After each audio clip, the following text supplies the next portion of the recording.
Hey, what's going on, everybody? My name is Miss Derby, and here I have created this roadmap on how to close your first land deal. Now, below we have 10 different steps that we're going to dive deep into, but prior to doing that, I want to go ahead and show the newbies a little bit of love and go ahead and explain what wholesaling even is, right? Wholesaling is literally super simple. You are the middleman between a cash transaction. Your job as a wholesaler is to go out and find people who are motivated and need to sell their property at a discount. We get their property under contract, let's say $50,000, and take that contract and assign it for a higher price to an end buyer who is willing to pay you more than what you have it under contract for, let's say $60,000. And you make that $10,000 spread in the middle. Guys, this is 100% legal. You don't need a credit check, no money out of your own pocket. And that's why we love wholesaling.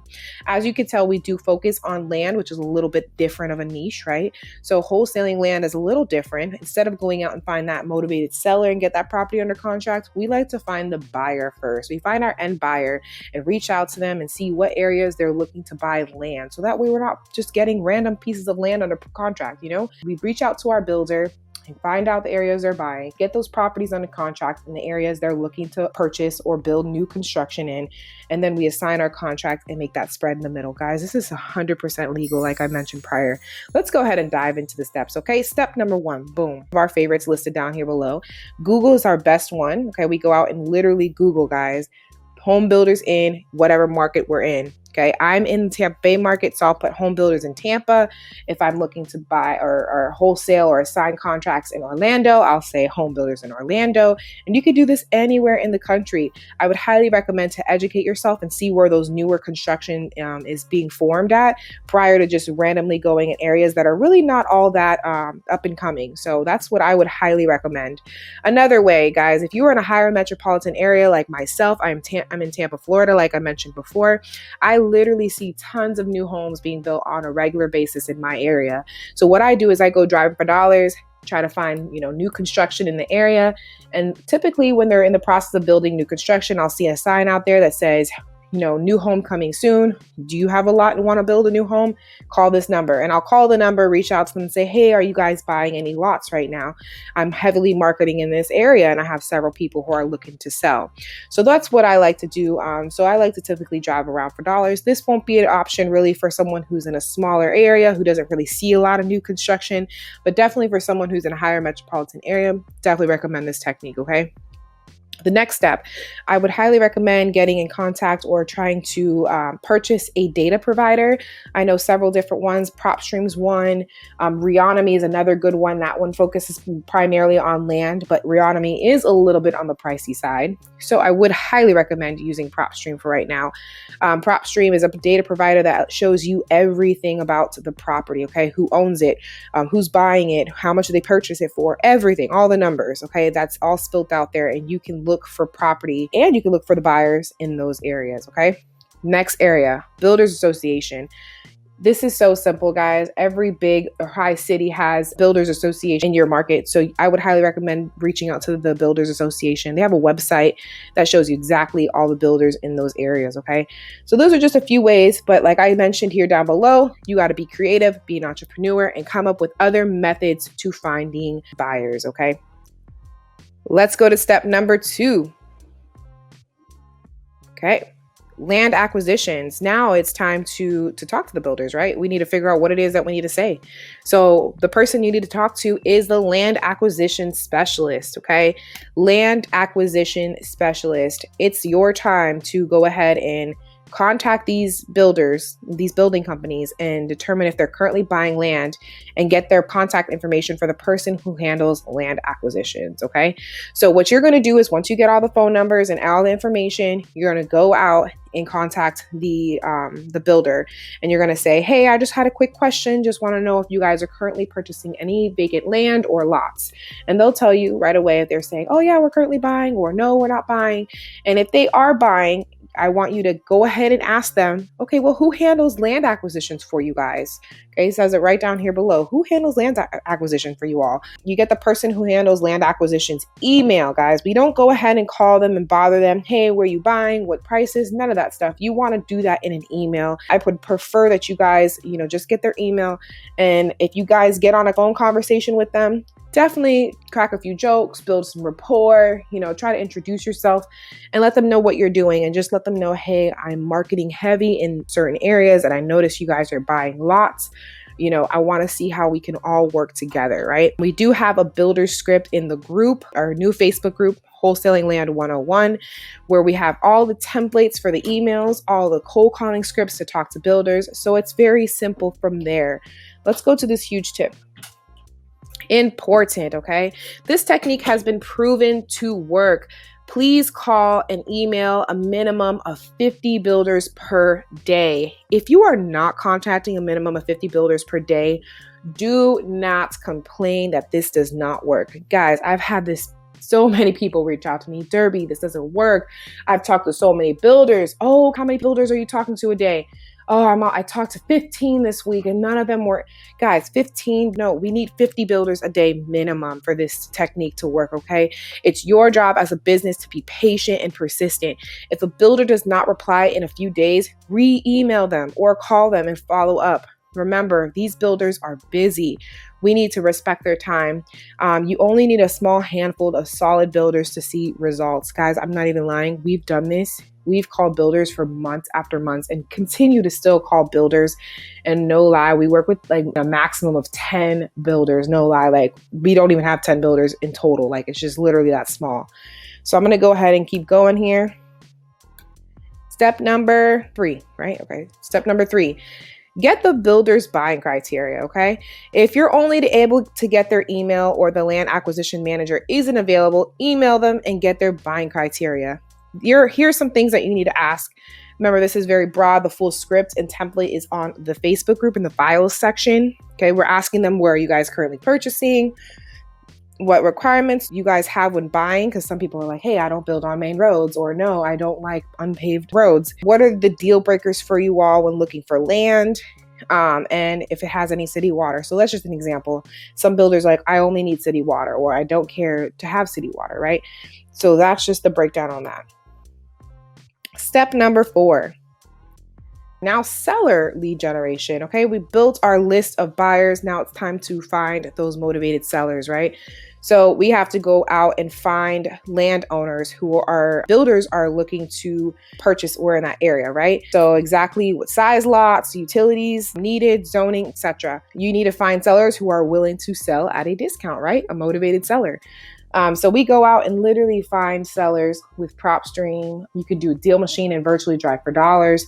There's so many methods. Even Facebook Marketplace, guys. This is a free source. Go on Facebook Marketplace and type in the areas that your builders are buying land in. Let's just say, let's see, Orlando, Florida. You'll put in Orlando, Florida vacant lots in Facebook Marketplace. And I'm almost positive can tell you that someone's going to be trying to sell one of their lots, okay, that their grandmother owns or something. Facebook Marketplace, Zillow for sale by owners. Guys, we've made so much money on Zillow for sale by owners, okay? Let's keep going here. And they're off-market deals. Let's see this motivated sellers info tip, okay? Additional info. Marketing isn't as difficult as you think. Use websites like Propstream to pull data. This data will allow you to target potential sellers who purchased lots 5 years or later and paid half of what the buyer is willing to pay. Let me dive deep into that. Let's say your builder says, hey, Derby, I want to buy lots for $15,000 in this area. You're going to go out on Propstream and filter for people who paid less than what the builder is willing to pay. So that way the seller feels like they're making a profit, right? So let's say an example, $15,000 is what the builder is willing to pay. You have a seller that's willing to sell, who's purchased a lot for $5,000. You give them $10,000, they make a $5,000 profit, okay? And you make $5,000 spread. That makes sense, okay? So it's literally what you're doing. I would highly recommend it doing that way. But there has been some people who purchased during the market crash. And when the market crashed, the prices were at an all-time high. For example, I remember coming across a seller who paid in 05 around the market crash, 05, 06, 07-ish area. They purchased a lot for $50,000, right? Around that time frame. These lots are now selling for around $20,000 to $25,000. They know they have to take the L or take a loss on that. And that's why it's up to you to figure out and target all different types of sellers, okay? Next one.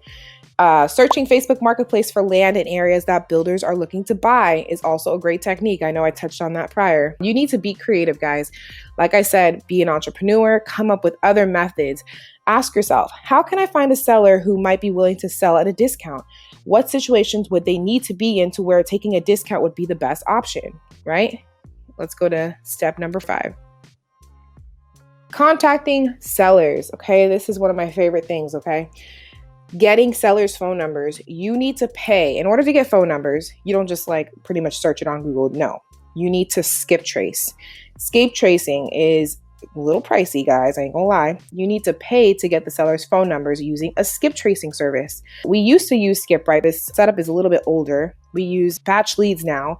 It's 15 cents to skip trace each seller, right? And contact the landowners through cold calling, mailing, or text blasting to find out if they're willing or open to selling their land or willing to consider an offer, right? We like to primarily focus on text blasting. That's the better method for us because that way we could filter out the people who are not interested and people who are interested, right? Remember, first sale by owners or Facebook Marketplace typically has their phone numbers in the ad already, so no need to pay for skip tracing. So that's the thing I like about this method, the Facebook and the Zillow for sale by owners, is that the phone number is already in the ads, guys. You don't even need to pay for skip tracing.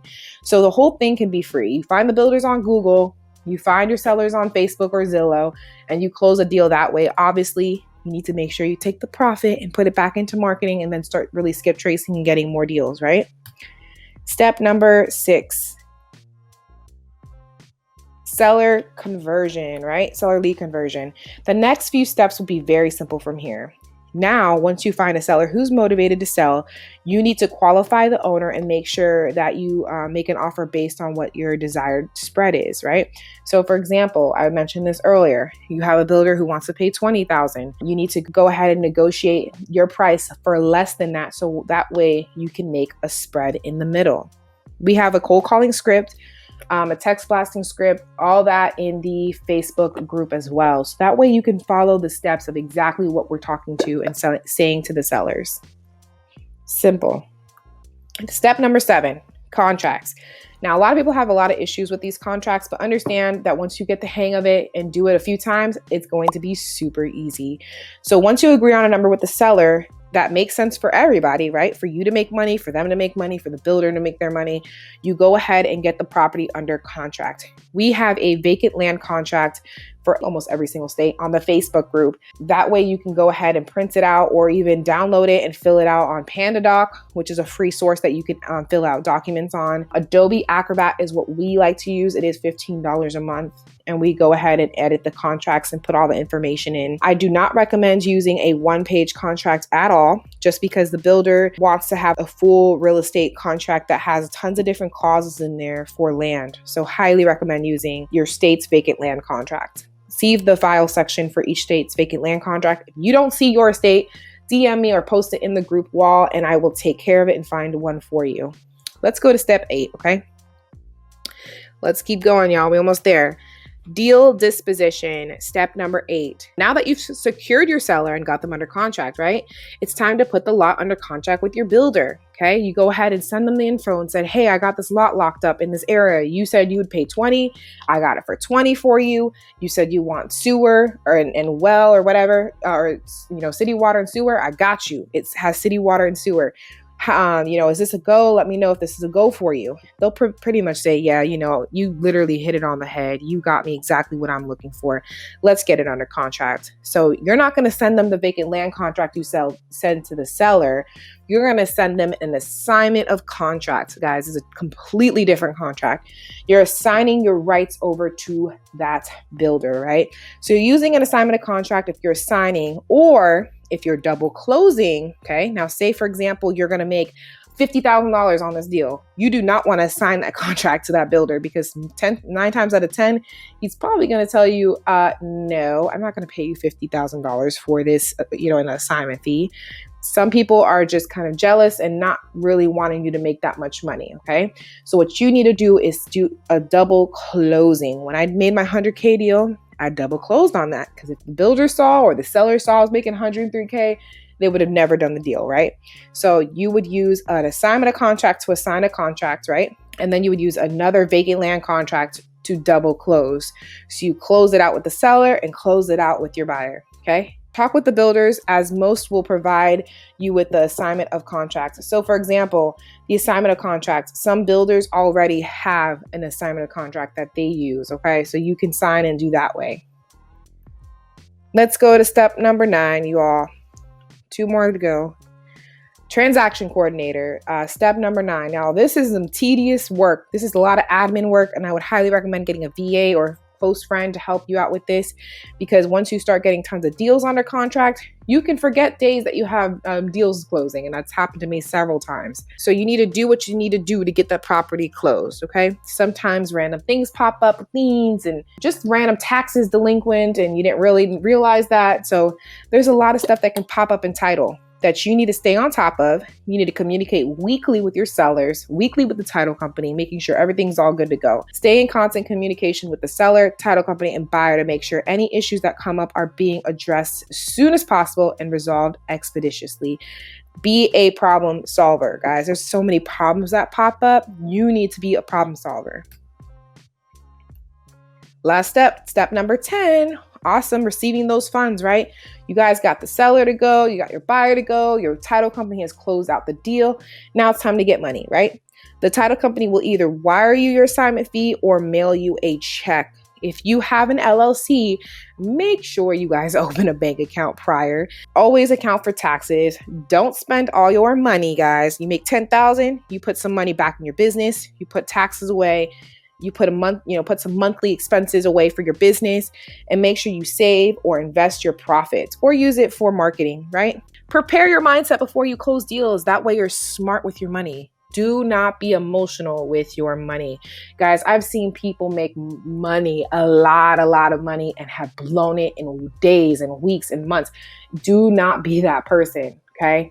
Think about it. Prepare your mindset. Read books. Meditate. Wow, I'm making $10,000. How can I make more? How can I readjust my mindset? Don't think like that broke 9-to-5 person. Okay? Don't do that to yourself. Don't put yourself back in the same situation you were just in, right? Think about what you're going to do. Okay? So that's what I highly recommend you do. Okay? I've done that before. I blew that money right away. So don't do what I did when I first started. Okay, now these are all the 10 steps. I hope you guys enjoyed this video. And if you have any other questions and comments, please comment below on this post or DM me, and I will talk to you guys soon. Have a good one.